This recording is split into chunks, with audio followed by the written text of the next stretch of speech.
Start हो कि ये जामिल का AHU यूनिट है। इसके हीटर के ऊपर बात करते हैं। हीटर का जो कॉमन जो उसका वायरिंग है उसके ऊपर, कि उसका हीटर का वायरिंग डेल्टा पे होगा या स्टार पे होगा, उसके ऊपर बात करते हैं कि हुआ क्या है। आप इसका मेन एक कोई टेक्नीशियन थे, बड़े सीनियर है, तो खैर जो भी है, तो एक मिनट। तो जनाब ने ये कहा कि इसीलिए मैंने कहा इस पर वीडियो बनाया जाए। तो जनाब ने, आप देखिए, आप अगर इसका कोयल देखेंगे तो 1 2 3 4, एक में आपको 3 कोयल है। तो जनाब ये कह रहे हैं कि 1 2 3 और 4 टोटल, अगर स्टेज वाइज देखें आप तो 4 स्टेज हो रहा है। ठीक है, फर्स्ट में आपको फर्स्ट दिख रहा है ना, 4 लाइन पूरा ऊपर से अगर देखें 1 2 3 4, तो कह रहे हैं कि 4 आपका कोयल है। उनका ये कहना है, मैं बाद में समझाऊंगा। 4 कोयल है। अब वो यहाँ आ रहे हैं, तो वो भाई ये कह रहे हैं कि 3 कॉन्ट्रैक्टर क्यों। तो वो कह रहे हैं कि भाई जामिल ने गलती किया। वो कह रहे हैं ऐसा है, जामिल ने गलती नहीं किया है, कंफर्म नहीं किया है। तो खैर वो ऐसा कह रहे हैं, तो सीनियर टेक्नीशियन है साइट के। तो वो ये कह रहे हैं कि 4 कोयल का 4 सेक्शन है, लेकिन जामिल ने सिर्फ 3 ही कॉन्ट्रैक्टर इस्तेमाल किया है। तो गलत किया, बिल्कुल गलत नहीं किया, जामिल ने सही किया। वो कमेंट्स करने में जल्दी कर गए। थोड़ा सा अगर गौर करते ऐसी में तो उनको कुछ बोलने की ज़रूरत नहीं पड़ती, फिर वो बोलते कि करेक्ट है, सही है, ठीक था। लेकिन उन्होंने गौर नहीं किया, ध्यान नहीं दिया, तो ये गलती की वजह से। तो कोई मुश्किल नहीं, इस तरह के लोग मिलते रहते हैं और थोड़ा जल्दबाजी होता है ना, कोई जल्दी में, तो होता है ऐसा। अब हम बात करेंगे हीटर के ऊपर। ये देखिए, ये हीटर आपका 1 है, 3 3 3 और टोटल आपका ये 12 हो गया। कॉन्ट्रैक्टर 3 है, उन्होंने सही कहा, वो बात सही है। ठीक है, पहले तो मेन क्या है, इसका कनेक्शन समझो कि कौन से कनेक्शन में चलेगा।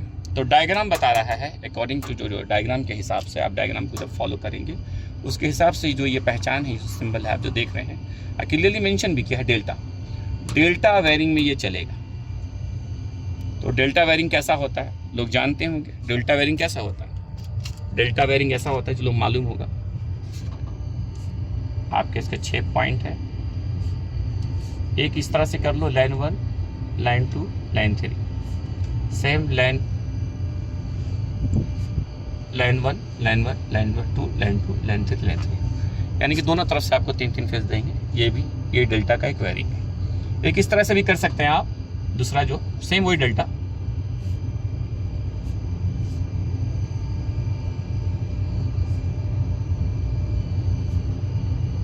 ये भी डेल्टा है आपका। ठीक है, यानी कि 6 पॉइंट है आपका, 1 2 3 4 5 6, 1 2 3 4 5 6। तो ये दोनों को आपस में मिला दिया, लाइन 1 यहाँ दे दिया, काफ़ी है, सेम है, काफ़ी है। आप दोनों को मिला दिया, यहाँ लाइन 2 दे दिया, और दोनों को मिला के लाइन 3 दे दिया। ठीक है, तो ये दोनों कर सकते हैं। लेकिन कभी कभी क्या है, इस तरह क्यों करते हैं, यानी कि मान लीजिए आपको छोटा केबल चाहिए, जैसा आपको थोड़ा समझाने के लिए मोटर पे आइए।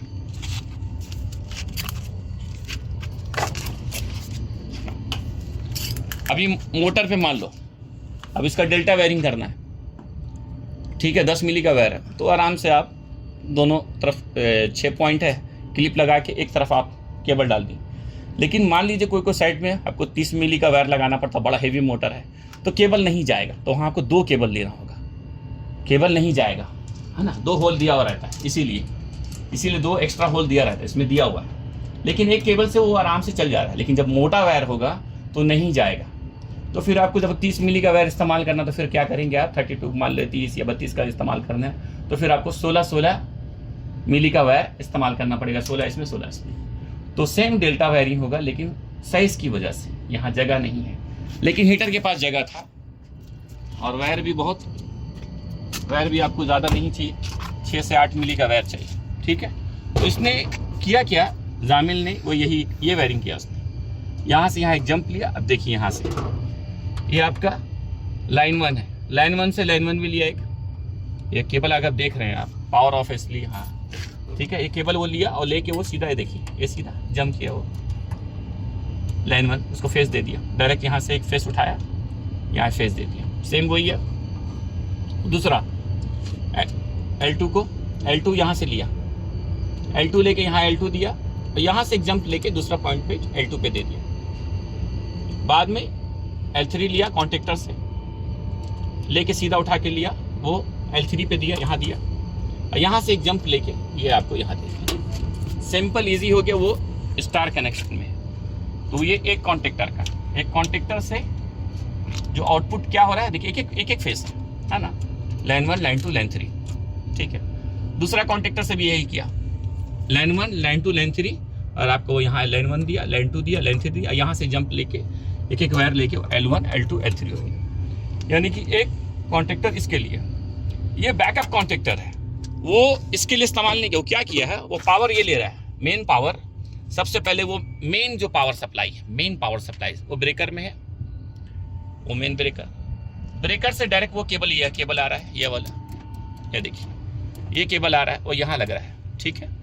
यहाँ से फिर ये आउटपुट किया, लाइन 1 लाइन 2 लाइन 3, फिर ये आपको आउटपुट करके वो फ्यूज में लेके आया, फिर फ्यूज का ये इनपुट हो गया, यानी पूरा एक ही केबल है, अभी मेन पावर है ना, ये इसका इनपुट है, ये आउटपुट है, फिर वो लाके ये इसका इनपुट किया, यहाँ इनपुट करके फिर इसका यहाँ से फिर आउटपुट किया, फिर आउटपुट किया, फिर आउटपुट करके फिर ये इसका कॉन्टेक्टर में इनपुट के लिए, ये पावर सप्लाई के लिए कॉन्टेक्टर इस्तेमाल किया है।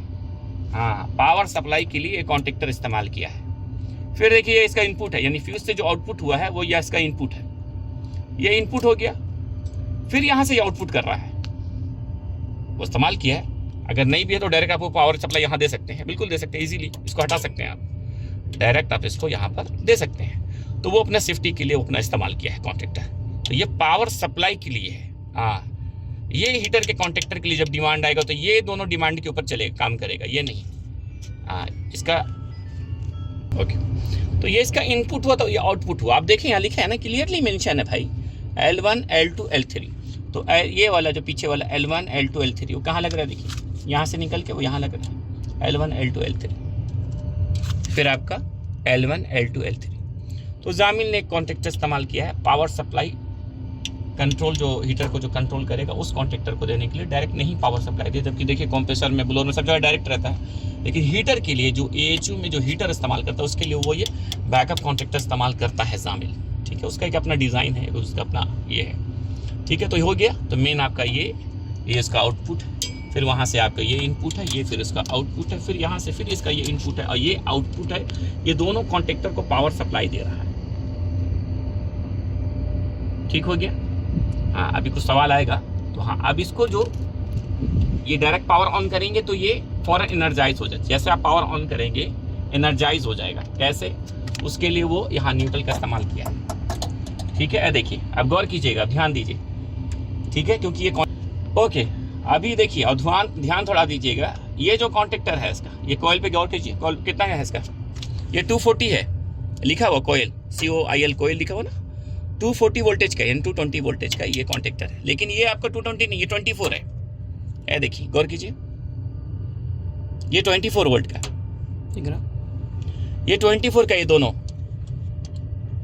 तो जो डिमांड या कमांड BMS DDC थर्मोस्टेट से जो आएगा वो 24 पे काम करेगा, लेकिन ये आपका 220 है। तो इसको कंट्रोल कैसे कर रहा है, उसको कंट्रोल करने के लिए 220 चाहिए। तो 220 क्या किया, वो यहाँ पर वायर देखिए, जो उसका कॉयल है, जो इस कॉन्टेक्टर का, जो बैकअप कॉन्टेक्टर का जो कॉयल का जो वोल्टेज कितना चाहिए, 220 चाहिए। वो क्या है, वायर नंबर कितना है, ये 23 और ये 24, 23 24, ठीक है, 23 24। 23 कहाँ से लिया वो, यहाँ से, ये न्यूट्रल से लिया है। तो डायरेक्ट वो न्यूट्रल लाके यहाँ दे दिया। अब उसको हाँ, डायरेक्ट वो न्यूट्रल लाके सीधा डायरेक्ट वो आपको लाके यहाँ दे दिया। अब आपको चाहिए क्या, फेस चाहिए। फेस कहाँ से लिया, वो फेस यहाँ से उठा के डायरेक्ट उसको दे दिया। तो जैसे आप ब्रेकर ऑन करेंगे उसको वो मिल जाएगा, है ना। तो वही फेस लाके, हाँ, लेकिन सॉरी एक मिनट, नहीं थोड़ा सा मैं ये किया, वो सब सही था। ये वाला को डायरेक्ट नहीं दिया वो, सॉरी ये वाला को वो उठा के डायरेक्ट वो उठा के वो लेके गया है यहाँ पर, वो लेके गया है, क्योंकि वायर नंबर कितना है आपका, यहाँ से 22 लेके गया है, लेकिन वो वहाँ पर 22 लगाया है, आउटपुट 24 किया है, आउटपुट 24 किया है। तो वायर ये क्या है आपका, ये है OHT, सिम्पसन ओवरहीट थर्मोस्टेट है वो, यानी कि इफ़ बाई चांस हीटर गर्म हो जाए, कुछ एबनॉर्मल रहे, तो वो आपका इसमें हमेशा नॉर्मली आपका कंटिन्यूटी होना चाहिए। तो किसी वजह से कोई प्रॉब्लम हुआ तो कंटिन्यूटी नहीं मिलेगा, तो जो ये आउटपुट आपका ये 24 नंबर आपको दिख रहा है वायर, 24 नंबर, ये 24 नंबर, वो 24 नंबर यहाँ आ रहा है। हाँ, तो ये नॉर्मल होना चाहिए, तब जाके ये आपका एनर्जाइज होगा। इसमें कंटिन्यूटी रुका, ये आपका एनर्जाइज नहीं होगा। ये एनर्जाइज नहीं होगा तो आउटपुट नहीं देगा पावर, पूरा पावर ओके होने पर भी नहीं देगा। तो इसमें कंटिन्यूटी होना चाहिए। तो अगर इसमें कंटिन्यूटी नहीं है किसी वजह से भी, कोई भी प्रॉब्लम होने की वजह से या नॉर्मल होने की वजह से भी अगर नहीं हुआ, तो फिर आपको कंटिन्यूटी नहीं देगा। और कंटिन्यूटी नहीं दिया तो आपका ये एनर्जाइज नहीं होगा। जब ये नहीं होगा तो आउटपुट नहीं देगा। तो यानी कि आपका कनेक्शन इसका एक डायरेक्ट न्यूट्रल डालिए और उसका जो फेस है, फेस यहाँ से लेके आप इस पे लेके जाएंगे OHT पे, और OHT से आउट करके सीधा आप लेके आप यहाँ लगा दीजिए, बात खत्म। बस ये इसका पावर सप्लाई का वायरिंग है। ये ब्रेकर, फ्यूज, कॉन्टेक्टर और इसका ये डेल्टा वायरिंग ये है। बाद में रहा इसका कंट्रोल का वायरिंग। कंट्रोल का वायरिंग के लिए दूसरा वीडियो बनाएंगे। वीडियो थोड़ा सा बड़ा हो गया है, ठीक है। पार्ट 2 में उस वीडियो को कंप्लीट कर देंगे, आप समझ लीजिए, आसानी होगा, तो मिक्सअप नहीं होगा ना। ओके, इस वीडियो में इतना ही, थैंक यू।